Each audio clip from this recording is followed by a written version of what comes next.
May 1st, 2010 was a day like any other in Addis Ababa, or so it seemed. I was sitting at a roadside cafe eating lunch with dear friends.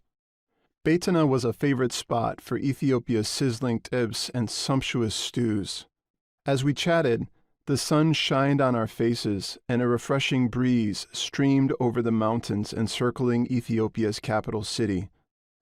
The University of Chicago had recently admitted me to its PhD program in theological ethics, and Lily and I were soon to be married. All was seemingly well.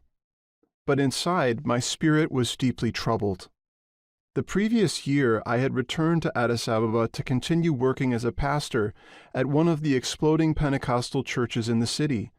This time, I was invited to serve as the personal assistant to the church's charismatic founder, an august man who was part of starting one of the fastest-growing Christian movements in the world.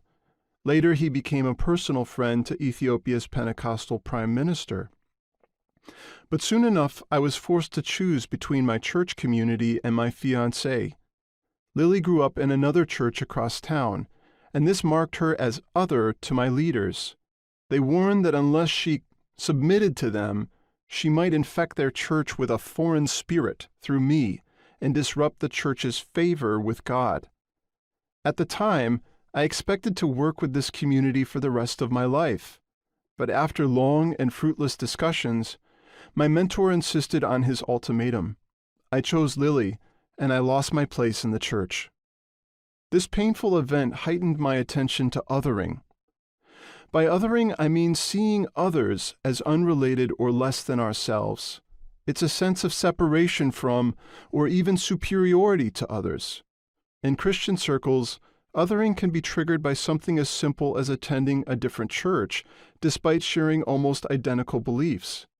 More often, othering revolves around perceived differences of religious conviction, ethnic identity, or political affiliation. It may sound innocuous, but it's the prerequisite for normalized injustice, mass violence, and genocide. When we see others as unrelated or less than ourselves, we begin to accept treating them differently than we would want to be treated. Others can be ignored or excluded.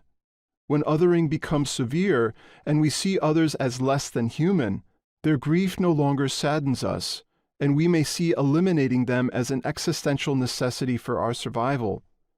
The basic responsibilities of ethics are suspended or inverted. In many ways, I see othering as the fundamental crisis of our humanity.